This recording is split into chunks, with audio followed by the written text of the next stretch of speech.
Hi hello guys welcome back to my YouTube channel friends. ನೀವ್ಯಾರಾದರೂ first time ನನ್ನ ಚಾನಲ್ಗೆ visit ಮಾಡಿದರೆ please ನನ್ನ ಚಾನಲ್ನ ಸಬ್ಸ್ಕ್ರೈಬ್ ಮಾಡ್ಕೊಳ್ಳಿ, ಹಾಗೆ ಲೈಕ್ ಮಾಡಿ ಮತ್ತು ಹೆಚ್ಚೆಚ್ಚು ಶೇರ್ ಮಾಡಿ ಫ್ರೆಂಡ್ಸ್. ದರಿದ್ರ ಮಹಿಳೆಯರ ಕೆಲವೊಂದು ಗುಣಲಕ್ಷಣಗಳನ್ನು ಇವತ್ತಿನ ವಿಡಿಯೋದಲ್ಲಿ ತಿಳಿಸ್ಕೊಡ್ತಾ ಇದ್ದೀನಿ. ಮಹಿಳೆಯರ ಈ ಲಕ್ಷಣಗಳಿಂದ ಮನೆಯಲ್ಲಿ ದಾರಿದ್ರ್ಯ ಉಂಟಾಗುತ್ತದೆ. ಮಹಿಳೆಯರನ್ನು ಮನೆಯ ಮಹಾಲಕ್ಷ್ಮಿ ಎನ್ನಲಾಗುತ್ತದೆ.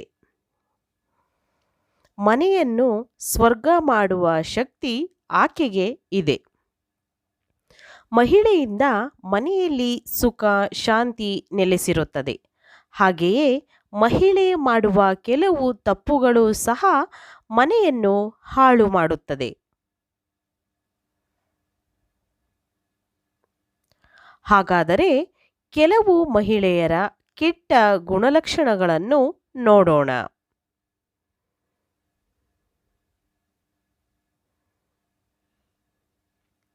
ನೀವು ನೆಮ್ಮದಿಯ ಜೀವನ ಬಯಸುವುದಾದರೆ ಶ್ರೀ ಲಕ್ಷ್ಮೀನಾರಾಯಣರ ಆಶೀರ್ವಾದವು ನಿಮ್ಮ ಮೇಲೆ ಸದಾ ಇರಬೇಕೆಂದು ನೀವು ಬಯಸಿದರೆ ಈ ವಿಡಿಯೋನ ಲೈಕ್ ಮಾಡಿ ಹಾಗೆ ಶೇರ್ ಮಾಡಿ ಫ್ರೆಂಡ್ಸ್. ದಿನವಿಡೀ ಸ್ನಾನ ಮಾಡದೆ ಕೊಳಕಾಗಿರುವುದು, ಸ್ನೇಹಿತರ ಬೆಳಿಗ್ಗೆ ಬೇಗ ಎದ್ದೇಳುವುದು ಕೂಡ ಒಳ್ಳೆಯ ಅಭ್ಯಾಸ. ಇದರಿಂದ ನಮ್ಮ ಆರೋಗ್ಯವು ಉತ್ತಮವಾಗಿರುತ್ತದೆ ಮತ್ತು ನಮ್ಮ ಇಡೀ ದಿನ ಕೂಡ ಸೋಮಾರಿತನದಿಂದ ಕೂಡಿರುವುದಿಲ್ಲ. ಯಾವ ಮಹಿಳೆ ಸೂರ್ಯೋದಯಕ್ಕೂ ಮೊದಲು ಎದ್ದು ಮನೆಯ ಮುಂದೆ ನೀರು ಹಾಕಿ ರಂಗೋಲಿಯನ್ನು ಹಾಕುವುದಿಲ್ಲವೋ ಅಂತಹ ಮನೆಯಲ್ಲಿ ಲಕ್ಷ್ಮಿ ನೆಲೆಸಿರುವುದಿಲ್ಲ. ಇದರಿಂದ ಮನೆಯಲ್ಲಿ ದಾರಿದ್ರ್ಯ ಉಂಟಾಗುತ್ತದೆ. ಹೆಣ್ಣಾಗಲಿ ಅಥವಾ ಗಂಡಾಗಲಿ ಬೆಳಿಗ್ಗೆ ಬೇಗ ಎದ್ದೇಳುವ ಅಭ್ಯಾಸವನ್ನು ಮಾಡಿಕೊಳ್ಳಬೇಕು. ಇದರಿಂದ ನಿಮ್ಮೊಳಗೆ ಉತ್ಸಾಹ ಮತ್ತು ಉಲ್ಲಾಸ ಇರುತ್ತದೆ. ಇದರಿಂದ ದಾರಿದ್ರ್ಯ ಕೂಡ ಉಂಟಾಗುವುದಿಲ್ಲ.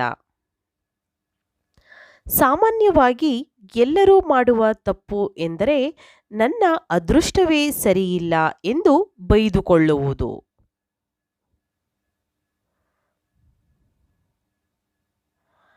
ಹೌದು, ಕೆಲವು ಮಹಿಳೆಯರು ಎಷ್ಟೇ ಸೌಕರ್ಯವಿದ್ದರೂ ಸಹ ಏನೂ ಇಲ್ಲ ಎಂದು ಪದೇ ಪದೇ ಹೇಳುತ್ತಿರುತ್ತಾರೆ.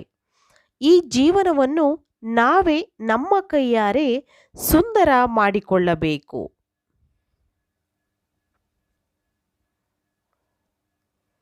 ನಾವು ಬಡವರಾಗಿ ಹುಟ್ಟಿರಬಹುದು, ಆದರೆ ಬಡವರಾಗಿ ಸಾಯಬೇಡಿ. ಒಂದೇ ಜೀವನ, ಅನೇಕ ಅವಕಾಶಗಳಿವೆ. ನೀವು ನಿಮ್ಮ ಮೇಲೆ ನಂಬಿಕೆ ಇಟ್ಟುಕೊಳ್ಳಿ. ಬೇರೆಯವರ ಮೇಲೆ ಡಿಪೆಂಡ್ ಆಗಬೇಡಿ. ಇಂಡಿಪೆಂಡೆಂಟ್ ಆಗಿ ಬದುಕಿ. ಜಗತ್ತಿನ ಅತಿದೊಡ್ಡ ಅಂತಸ್ತು ಏನು ಗೊತ್ತಾ? ಅದು ನೆಮ್ಮದಿಯೂ ಹೌದು. ನೀವು ನೆಮ್ಮದಿಯಿಂದ ಮತ್ತು ಖುಷಿಯಾಗಿದ್ದರೆ ಗುಡಿಸಲನ್ನು ಅಲ್ಲೂ ಕೂಡ ಕಾಲ ಕಳೆಯಬಹುದು. ಮುರಿದ ಬಾಚಣಿಗೆಯಿಂದ ತಲೆ ಬಾಚುವುದು, ತಲೆ ಕೆದರುವುದು ಇದೆಲ್ಲದೂ ಕೂಡ ದಾರಿದ್ರ್ಯದ ಸಂಕೇತವಾಗಿರುತ್ತದೆ.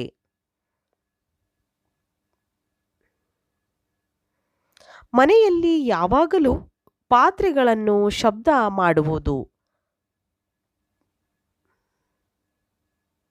ಮಹಿಳೆಯರು ಮನೆಯ ಮುಂದೆ ಮೂತ್ರ ವಿಸರ್ಜನೆ ಮಾಡುವುದು ಕೆಲವು ಬಾರಿ ಹೀಗೆ ಮಾಡುತ್ತಾರೆ.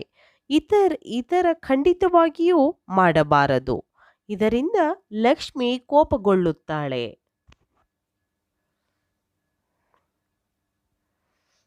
ಮನೆಯಲ್ಲಿ ಒಡೆದಿರುವಾಗ ಗಾಜಿನ ವಸ್ತುಗಳನ್ನು ಇಟ್ಟುಕೊಳ್ಳುವುದು. ಬಾತ್ರೂಮ್ ಬಾಗಿಲನ್ನು ಯಾವಾಗಲೂ ತೆರೆದಿಡುವುದು. ಕತ್ತಲೆಯಲ್ಲಿ ಊಟ ಮಾಡುವುದು, ಮನೆಯ ಹೊಸ್ತಿಲ ಮೇಲೆ ಕುಳಿತುಕೊಳ್ಳುವುದು ಇವ್ಯಾವುದೂ ಕೂಡ ನಾವು ಮಾಡಬಾರದು. ಇದೆಲ್ಲವೂ ದಾರಿದ್ರ್ಯದ ಸಂಕೇತವಾಗಿರುತ್ತದೆ. ಮನೆಯ ಅಂಗಳದಲ್ಲಿ ಸ್ನಾನ ಮಾಡುವುದು ಅಥವಾ ರಂಗೋಲಿ ಹಾಕದಿರುವುದು, ರಾತ್ರಿ ಹೊತ್ತು ಮನೆಯ ಕಸ ಗುಡಿಸಿ ಹೊರಗೆ ಹಾಕುವುದು, ಮನೆಯಲ್ಲಿ ಯಾವಾಗಲೂ ಹಲ್ಲುಗಳಿಂದ ಉಗುರು ಕಚ್ಚುವುದು,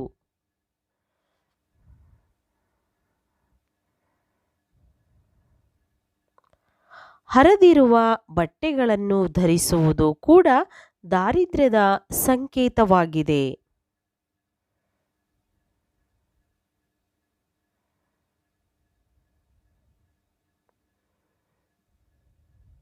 ಹೊಡೆದ ಕನ್ನಡಿಯಲ್ಲಿ ಮುಖ ನೋಡಿಕೊಳ್ಳುವುದು, ಸುಮ್ಮನೆ ಕಾರಣವಿಲ್ಲದೆ ನಗುವುದು, ಮಹಿಳೆಯರು ರೊಟ್ಟಿ ಸುಡುವ ಹಂಚನ್ನು ಉಲ್ಟಾ ಮಾಡಿ ಇಡುವುದು, ಮನೆಯಲ್ಲಿ ದೇವರ ಮುಂದೆ ದೀಪ ಹಚ್ಚದೆ ಹಾಗೆ ಇರುವುದು, ಹೊತ್ತು ಮುಳುಗಿದ ಮೇಲೆ ಮನೆಯನ್ನು ಕತ್ತಲೆಯಾಗಿ ಬಿಡುವುದು, ಮನೆಯನ್ನು ಸ್ವಚ್ಛವಾಗಿ ಇಟ್ಟುಕೊಳ್ಳದಿರುವುದು, ಹಬ್ಬ ಹರಿದಿನ ಆಚರಿಸದಿರುವುದು, ಮನೆಯಲ್ಲಿ ಯಾವಾಗಲೂ ಕೆಟ್ಟ ಪದಗಳನ್ನು ಬಳಸುವುದು, ಮನೆಯ ಮುಂದೆ ಚಪ್ಪಲಿಗಳನ್ನು ಉಲ್ಟಾ ಹಾಕಿ ಬಿಡುವುದು, ಕಾಲು ಮೇಲೆ ಕಾಲು ಹಾಕಿ ಕುಳಿತುಕೊಳ್ಳುವುದು, ಕಾಲು ಅಲುಗಾಡಿಸುವುದು, ಇದೆಲ್ಲದೂ ಕೂಡ ದಾರಿದ್ರ್ಯದ ಸಂಕೇತ. ಮಂಗಳವಾರ ಮತ್ತು ಶುಕ್ರವಾರ ಮನೆಯಲ್ಲಿ ಹೆಣ್ಣು ಮಕ್ಕಳು ಕಣ್ಣೀರು ಹಾಕುವುದು, ಮೊಸರು, ಹುಣಸೆಹಣ್ಣು, ಉಪ್ಪನ್ನು ಮುಸ್ಸಂಜೆ ವೇಳೆ ಬೇರೆಯವರಿಗೆ ಕೊಡುವುದು, ಮನೆಗೆ ಅತಿಥಿಗಳು ಬಂದರೆ ಬೇಸರ ಮಾಡಿಕೊಳ್ಳುವುದು, ಅವರಿಗೆ ಅವಮಾನಿಸುವುದು, ಗಳಿಸುವುದಕ್ಕಿಂತ ಹೆಚ್ಚು ಖರ್ಚು ಮಾಡಿದರೆ ಮನೆಯಲ್ಲಿ ದಾರಿದ್ರ್ಯ ಹೆಚ್ಚಾಗುತ್ತದೆ.